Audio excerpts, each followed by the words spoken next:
Hey everyone, I'm here to kind of give a follow-up on what I said last night about the Monday Night Raw ending that we saw. Because Raw was kind of like, wasn't that bad, but wasn't that good, kind of decent, semi-decent, I guess you can say.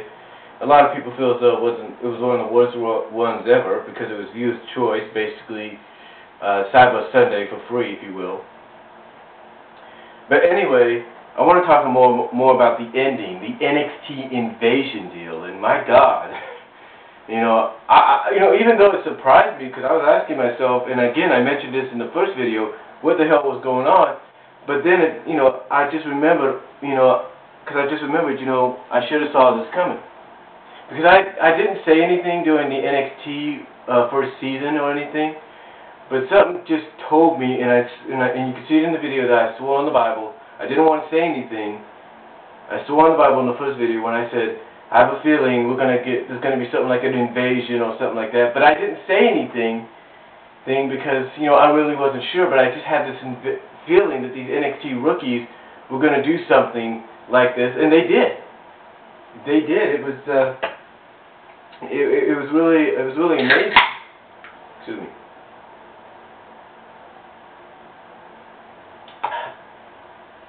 It was really amazing. Like I said, I did not see that coming. Nobody did. In fact, I think that's what's being talked about a lot on the internet, that nobody saw this whole NXT Invasion thing on Raw coming. But then again, if you're like me and you followed NXT, well, I didn't watch NXT or anything, but just by what I saw in little snippets on YouTube and all over, and sometimes when I would catch it, something told me that this whole NXT thing was something major was going to happen out of it.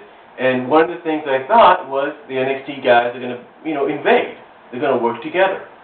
I mean, let's not forget what Darren Young said when he got voted off. He said that we had not seen the last of him. That should have been a clue right there. That should have been a clue right there. Now, I know some of you people probably don't follow wrestling or anything, and that's okay. But if you're new to wrestling and you're wondering why people are talking about this, and also if you don't follow it, you're wondering why people are talking about it on Twitter and Facebook and YouTube and Dailymotion and Blimp.tv and just the whole internet in general, it's because this sort of had a nostalgic feel to it. You see, the reason I say this is because back in 1996, right around the time the internet was sort of taking off but not really there, we had Scott Hall and Kevin Nash come into WCW. Now, nobody had known that Scott Hall and Kevin Nash's contracts with WWE were up. All they knew as a wrestling fan, like myself, was his Razor Ramon, his Diesel on WCW television. You think to yourself, the way they're talking about coming in and taking over and declaring war and everything, you're thinking, oh my God, the WWE's coming in to take out WCW, right? But no, we find out that it's actually an invasion from within, led by Hulk Hogan, and then later on also where it's revealed as well to be Eric Bischoff, who's also leading the charge of this invasion, known as the NWO. Because it makes you wonder why certain guys like, say, Paul White, Big Show, if you will, back in WCW, would join up with the NWO. Makes you wonder.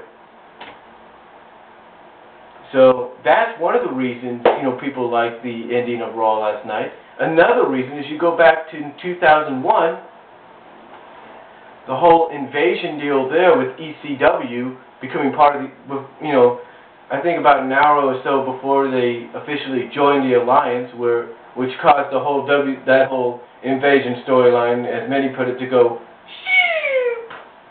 But before that, when you saw RVD and Tommy Dreamer come in out of the crowd and beat down on Jericho and Kane, and then you saw all the guys, all the ECW alumni come out from the locker room, and when it looked like they were going to help Chris Jericho and Kane, end up turning on them, and thus, along with Paul Heyman, reform ECW.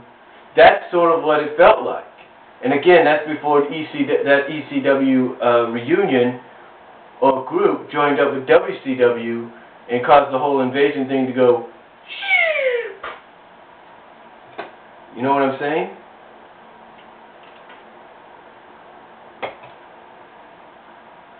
You get what I'm saying? Now, if you don't follow wrestling, but you kind of understand what I'm saying, maybe I can help you out with this. Let's say you're a fan of Doug Walker's, the Nostalgia Critic. Now, there's a lot of other reviewers out there, movie, television reviewers and all that feel as though they're better than the Nostalgia Critic, right? They probably feel that way. Well, let's just say a bunch of these guys gather together, and let's say critics in the center, and he's got no place to go, and he ends up trying to fight them off, but he gets beat down. Let's say one of these guys, let's say, who would be a good example? Let's say that fellow in the coat, or the cartoon fiend, or even Huey Lewis. Let's take a look at Huey Lewis. Let's say he's one of the guys that's beaten down the Nostalgia Critic, right? And let's say you place him, because one of the things I remember from last night's beatdown by the NXT rookies to John Cena was Brian Danielson, standing over Cena, spitting in his face, and before kicking him in the head saying, "You're not better than me, you're not better than me." And that's what makes, and think about it. Put Huey Lewis of Huey's movie reviews in that position of Daniel Bryan, and put Nostalgia Critic in the role of John Cena. Think of it that way. Or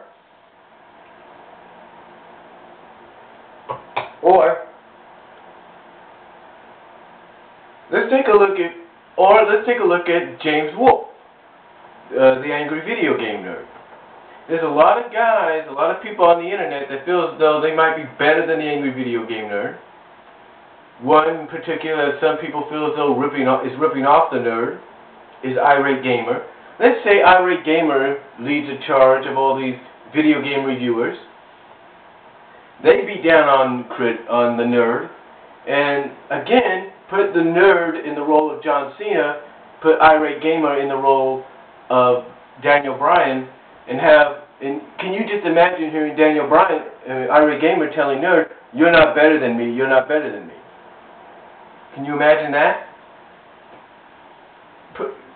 That's sort of what happened last night. But then again, if you're not a fan of those guys, let's say, like me, you're a fan of Sonic the Hedgehog.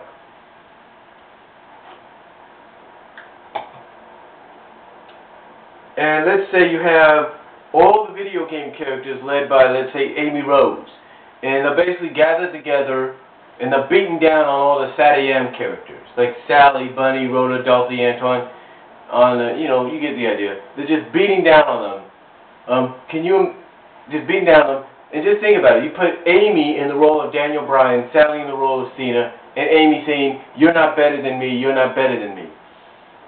Or reverse it, and have the SatAM crew, Archie Comics crew, if you will, come in and beat down on the video game characters, and then have Sally standing over Amy saying, "You're not better than me, you're not better than me." You get what I'm saying? You kind of understand what I'm saying? Something like that. That's basically, if you take a look in a way, that's sort of like, that's why a lot of these fans, a lot of people are talking about this thing. Because if you put everybody that I mentioned into the roles that I just talked about, that Cena and Daniel Bryan and the NXT rookies were in last night, then you get the idea of why people were talking about this, why people loved it.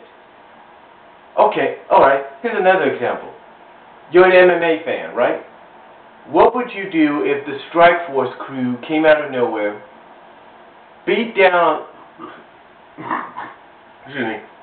showed up out of nowhere on, say, a UFC pay-per-view or one of the Fight Night Live cards on Spike, came out of nowhere and just started beating down on all the UFC guys and on one of the main faces of the UFC, like, say, Brock Lesnar. Let's say the Strike Force heavyweight champion beats down on the UFC champion and says, "You're not better than me, you're not better than me." Something like that. Imagine, kind of place all those people in the roles of what happened last night. That's exactly what happened. It's exactly basically what happened. The NXT rookies beat down on CM Punk, Luke Gallows, Serena, Justin Roberts, Jerry Lawler,